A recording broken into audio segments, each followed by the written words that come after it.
আসসালামু আলাইকুম। রাষ্ট্রপতি মোহাম্মদ শাহাবুদ্দিন এবং প্রধান উপদেষ্টা ডক্টর মোহাম্মদ ইউনূসের মধ্যকার যে তিক্ত সম্পর্ক তা নিয়ে দীর্ঘদিন ধরেই রাষ্ট্রীয় বিভিন্ন আচার আচরণে যে প্রভাব পড়ছে এবং সেগুলো সহ আমাদের মধ্যে যে গুঞ্জন গুজব, যে আলোচনা সমালোচনা, দীর্ঘদিনের যে বিতর্কর সৃষ্টি হয়ে আছে, সেই অবস্থান থেকে রোববার প্রধান উপদেষ্টা গেলেন বঙ্গভবনে, বিশেষ কারণে গেলেন এবং রাষ্ট্রপতির সঙ্গে প্রধান উপদেষ্টার মধ্যকার যে তিক্ত সম্পর্কের কথা আমরা জানি, তার কি অবসান হয়েছে এই দুজন ব্যক্তির সাক্ষাৎকারের মধ্য দিয়ে? খুব কি স্বাভাবিকভাবে তাদের মধ্যকার কুশল বিনিময় হয়েছে? আগামী দিনের যে সংকটময় রাজনীতি আরও তীব্র হচ্ছে, সেগুলো অবসানের জন্য তারা কি বিশেষ কোনো আলোচনা করেছেন, বিশেষ কোনো পরামর্শ করেছেন, নাকি শুধুমাত্র হাই হ্যালো? অথবা প্রধান উপদেষ্টা কি আগের মতোই বেশ তাচ্ছিল্যের সঙ্গে কথা বলেছেন রাষ্ট্রপতির সঙ্গে? কি ঘটেছে আসলে? বিষয়টি হচ্ছে, দেশের ২৬তম প্রধান বিচারপতি হিসেবে শপথ নিয়েছেন আপিল বিভাগের বিচারপতি জুবায়ের রহমান চৌধুরী। যেহেতু তার শপথ অনুষ্ঠান প্রথা অনুযায়ী বঙ্গভবনেই শপথ হবে, শপথ করাবেন রাষ্ট্রপতি, এবং প্রথা বা রেওয়াজ অনুযায়ী প্রধানমন্ত্রী বা প্রধান উপদেষ্টা সেখানে উপস্থিত থাকার কথা। প্রধান উপদেষ্টা উপস্থিত ছিলেন। এই যে তাদের মধ্যকার যে তাদের মধ্যে এর আগে সর্বশেষ দেখা হয়েছিল গত ৫ মার্চ, যখন শিক্ষা উপদেষ্টা হিসেবে সিআর আবরার শপথ নিলেন। তারপর প্রায় ১০ মাস পর এই যে নতুন করে সাক্ষাৎ, আর এর মধ্যকার তাদের সম্পর্কের যেই নানান ধরনের কেচ্ছা কাহিনী, সেগুলো তো আমরা জানি, বিশেষ করে প্রধান উপদেষ্টার পক্ষ থেকে। এখন দুজনের যেহেতু দেখা হয়েছে, স্বাভাবিকভাবে হাই হ্যালো হবে, সালাম বিনিময় হবে, কুশল বিনিময় হবে, কিন্তু দু একটি গণমাধ্যম আমি দেখলাম যে তারা দাবি করছে তাদের মধ্যকার যে তিক্ত সম্পর্ক বা শীতল সম্পর্ক, সেই বরফ গলেছে। কিসের ভিত্তিতে এই গণমাধ্যমগুলো এমন কথা জানালো? রাষ্ট্রপতি একান্ত সহকারী সচিব একটি টেলিভিশনকে টেলিফোনে দেওয়া সাক্ষাৎকারে বলেছেন যে তাদের মধ্যে সৌহার্দ্যপূর্ণ আলোচনা হয়েছে। কিন্তু প্রশ্ন হচ্ছে, সেই সৌহার্দ্যপূর্ণ আলোচনার ছবি, আলাদা সঙ্গোপনে কথা বলার ছবি কোথাও প্রকাশ পেয়েছে? অথবা ভিডিও ফুটেজ? কি আলোচনা হয়েছে তা নাই বা শুনলাম আমরা, বা নাই বা জানতে পারলাম। কিন্তু তারা যে এক জায়গায় বসে বা এক জায়গায় দাঁড়িয়ে অন্তত ২ মিনিট ৩ মিনিট বা একান্তে কথা বলছেন, এমন কোনো ফুটেজ বা ছবি আপনারা দেখেছেন কিনা আমি জানি না, আমার চোখে পড়েনি। এবং অনেক ঘেটে ঘুটে আমি এ সংক্রান্ত ফুটেজ বের করার চেষ্টা করলাম, অনলাইনে বা ইউটিউবে আমি পাইনি।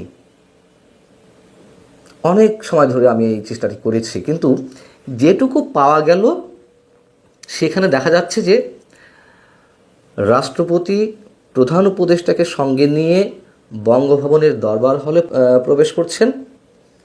খুব স্বাভাবিকভাবেই রাষ্ট্রপতি শপথ করাবেন প্রধান বিচারপতি হিসেবে জুবায়ের রহমান চৌধুরীকে। বঙ্গভবনে গেছেন প্রধান উপদেষ্টা, সেই হিসেবে রাষ্ট্রপতি হোস্ট, রাষ্ট্রপতি তাকে নিয়ে প্রবেশ করবেন এবং খুব স্বাভাবিকভাবেই দুজনে একসাথে হেঁটে ঢোকার কথা দরবার হলে, ঢুকেছিল সেভাবে। কিন্তু হঠাৎ করে যদি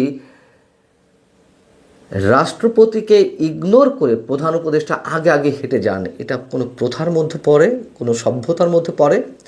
আমি সেই ফুটেজটিতে সেটিই খেয়াল করলাম যে একসাথে দুজনে ঢুকছে, একটা পর্যায়ে গিয়ে, একটা পর্যায়ে কি ২-৪ সেকেন্ডের মধ্যেই দরবার হলে ঢোকার সঙ্গে সঙ্গে রাষ্ট্রপতি প্রধান উপদেষ্টাকে ইগনোর করে একেবারে তিনি দ্রুত গতিতে তার নির্ধারিত আসনের দিকে চলে গেলেন এবং এমন একটা ভাব করছিলেন যে অন্য কারোর সালামের উত্তর তিনি দিতেই পারেন, কিন্তু কোন রেওয়াজ থেকে, কোন সভ্যতা থেকে প্রধান উপদেষ্টা রাষ্ট্রপতিকে এইভাবে পিছনে ফেলে সামনের দিকে এগিয়ে যান? রাষ্ট্রীয় ন্যূনতম কিছু আচার তো আছেই। এবং সেই ফুটেজটি যদি কেউ দেখে থাকেন দেখবেন ওই মুহূর্তে প্রধান উপদেষ্টার মুখচ্ছবি বেশ গম্ভীর হয়ে উঠল। তার অ্যাপিয়ারেন্সে বোঝা যাচ্ছিল যে তিনি অপমান বোধ করছেন। এটা তো সভ্যতা নয়, যেখানে বারবার আমাদেরকে সবক দেন প্রধান উপদেষ্টা ডক্টর মোহাম্মদ ইউনূস ৫ আগস্টের পর থেকে। তিনি এই রাষ্ট্রের সরকার প্রধান হিসেবে শপথ নেওয়ার পর থেকে যে ৫ আগস্টের পর দেশ ঐতিহাসিকভাবে সামনের দিকে এগিয়ে যাচ্ছে, ৫ আগস্টের পর থেকে দেশ বর্বরতা থেকে সভ্যতার দিকে এগিয়ে যাচ্ছে, এই কি তার সভ্যতার নমুনা? এত হীনমন্য সম্পন্ন কোনো সরকার প্রধান মানে এই পৃথিবীর বুকে আছেন কিনা এই মুহূর্তে আমার জানা নেই।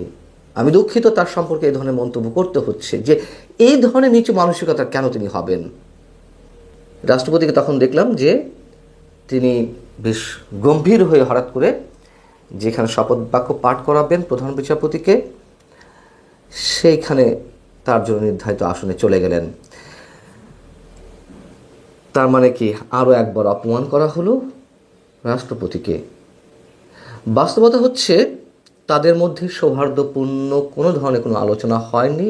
আমরা এই জায়গা থেকে মোটামুটি এই সিদ্ধান্তে আসতে পারি। অন্তর্বর্তী সরকার গঠনের পর গত 15-16 মাসের মধ্যে প্রথম সাক্ষাৎকার রাষ্ট্রপতি দিয়েছিলেন আন্তর্জাতিক বার্তা সংস্থা রয়টার্সকে। সেখানে তিনি জানিয়েছিলেন যে তিনি অপমান বোধ করছেন, প্রধান উপদেষ্টার সঙ্গে 7-8 মাস দেখা নেই, এবং রাষ্ট্রপতির যে প্রেস উইং সেটিও কেড়ে নিয়েছেন ডক্টর মোহাম্মদ ইউনূস। সরকার কেড়ে নিয়েছে মানে তো ডক্টর মোহাম্মদ ইউনূস কেড়ে নিয়েছেন। ডক্টর ইউনূস প্রধান উপদেষ্টা হিসেবে কোনো কিছুতেই তাকে কোনো কিছু ইনফর্ম করেন না, তার সঙ্গে দেখা করেন না। এসব কথা বলতে বলতে তিনি একসময় তার অপমানবোধের কথা জানালেন এবং এও জানালেন যে তিনি আর পারছেন না নতুন সরকার গঠনের পর, নির্বাচনের মাধ্যমে গঠিত নতুন সরকার আসার পরে তিনি পদত্যাগ করবেন।